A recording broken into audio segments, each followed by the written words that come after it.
Les amis, bienvenue dans la télé-réalité de la cétose pour un épisode un petit peu particulier, un petit peu pointu sur les macros, sur les quantités pour passer en cétose parce que je pensais que c'était acquis. Du coup, j'en parlais plus trop, mais en fait, je m'aperçois que hop, oh, tout le monde nage un petit peu là-dedans. Donc, je vais faire une vidéo que je vais essayer de faire le plus simple possible pour vous guider le mieux possible. Si ce genre de vidéo vous intéresse, ben, likez cette vidéo. Si ça ne vous intéresse pas, que c'est autre chose que vous vouliez, likez aussi cette vidéo et dites-moi dans les commentaires ce que vous aimeriez à la place. Comme ça, tout le monde s'y retrouve. Moi, j'ai des likes et vous, vous avez ce que vous voulez. Et voilà. Et je vais commencer cette vidéo aujourd'hui par vous engueuler. Je vais vous engueuler parce que il faut que vous arrêtiez maintenant avec ces putains de calculateurs de calories. Alors, j'ai toujours dit que j'étais contre, j'ai toujours expliqué pourquoi. Je me suis toujours formellement opposée. Il y a quand même encore des gens qui viennent sur mon blog donner des conseils aux autres. Oui, tu devrais utiliser keto calories ou je sais pas quelle autre merde. Voilà. Non mais, en fait, vous faites ça avec qui vous voulez, hein, sur votre blog, avec vos clients, à votre mère, votre meuf, votre soeur, qui vous voulez, mais pas chez moi. Hein. Pas de ça chez moi. Je veux dire, ce genre de calculateur, c'est de la merde. Désolée, mais la seule chose que ça fait, c'est vous inciter à manger moins, à restreindre vos calories, à restreindre donc du coup vos matières grasses, parce que c'est ça qui coûte le plus cher en calories, et finalement vous ne passez jamais en cétose. Vous allez quand même, enfin, vous me laissez tomber ce genre d'outils ringards à la Jean-Michel Cohen, c'est de la nutrition du passé, et surtout, ce genre de restriction, c'est la meilleure façon de vous empêcher de passer en cétose.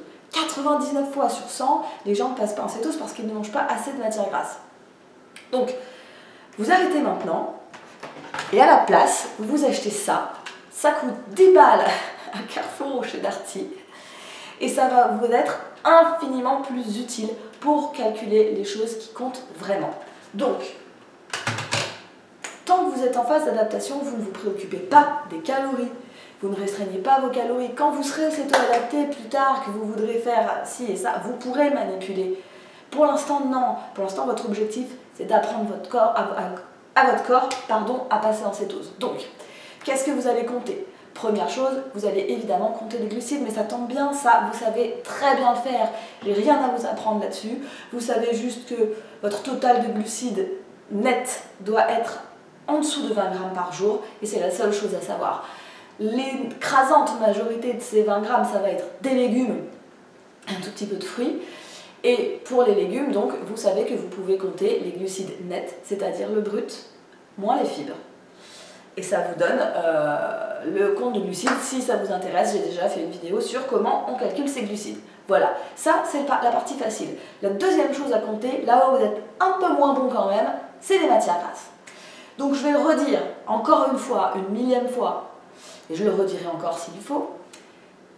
En phase d'adaptation, pour passer en cétose, vous devez viser et atteindre les 200 grammes de matière grasse par jour. Et quand je dis 200 grammes, je dis 200 grammes ajoutés à votre alimentation.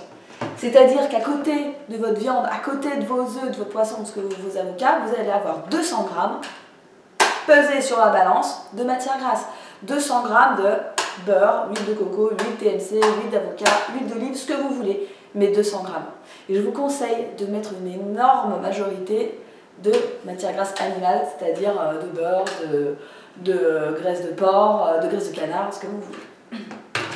Voilà, c'est 200 grammes en plus du reste. J'espère que j'ai été très claire. Et la troisième chose que vous allez compter, c'est peut-être la plus compliquée, c'est là où tout le monde se rate, c'est les protéines. Donc, je vais redire encore une fois la problématique.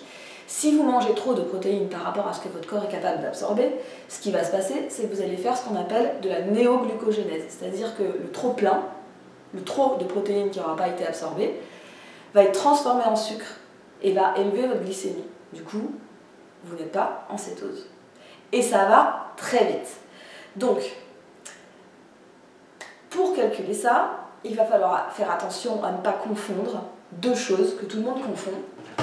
C'est la quantité de viande, la masse de viande, de poisson, d'œufs pesée sur la balance, que les anglo-saxons calculent en ounces, que nous on calcule en grammes. Donc la quantité, le poids, la masse de produits et les protéines qui restent, enfin le calcul, le décompte de protéines qui restent dans cette masse et que les anglo-saxons calculent en grammes et que nous aussi on calcule en grammes. Et nous, comme on calcule tout en grammes, et ben on s'embrouille.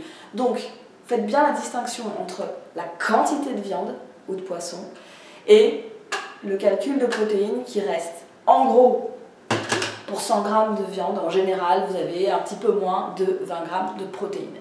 Donc, je vais essayer d'être le plus clair possible. Si vous êtes une femme, ne dépassez jamais 20 grammes de protéines par repas. C'est-à-dire, ne dépassez jamais des portions de 100 grammes de viande. Vous pouvez, même, je dirais que la limite haute pour une femme, c'est plutôt 18 grammes de protéines. Et si vous êtes un homme, ne dépassez jamais 25 grammes de protéines par repas, c'est-à-dire que vos portions de viande ne doivent pas excéder les 100-150 grammes. Donc vous voyez, c'est pas beaucoup. Je me fiche de savoir si vous êtes grand, si vous êtes gros, si vous êtes musclé et si vous êtes très sportif. Même si vous êtes tout ça, ne dépassez jamais les 25 grammes de protéines par repas. Et tout ira bien. Et si vous faites tout ça, c'est-à-dire que si vous ne dépassez pas les 20 grammes de glucides nets par jour, si vous atteignez les 20 grammes, les 200 grammes de matière grasse par jour, si vous limitez vos portions de protéines à 20-25 grammes de protéines par jour, si vous faites tout ça, vous allez très facilement avoir des macronutriments de régime cétogène parfait. C'est-à-dire que si vous faites le calcul, vous verrez que vous avez plus de 80% de matière grasse, moins de 15% de protéines, moins de 5% de glucides et vous n'avez pas à vous inquiéter d'autre chose. Si vous suivez ça, vous êtes nickel, vous êtes parfait. Et merci à la télé-réalité de la cétose. N'oubliez pas de liker cette vidéo si vous ne l'avez pas déjà fait et à très bientôt pour un nouvel épisode.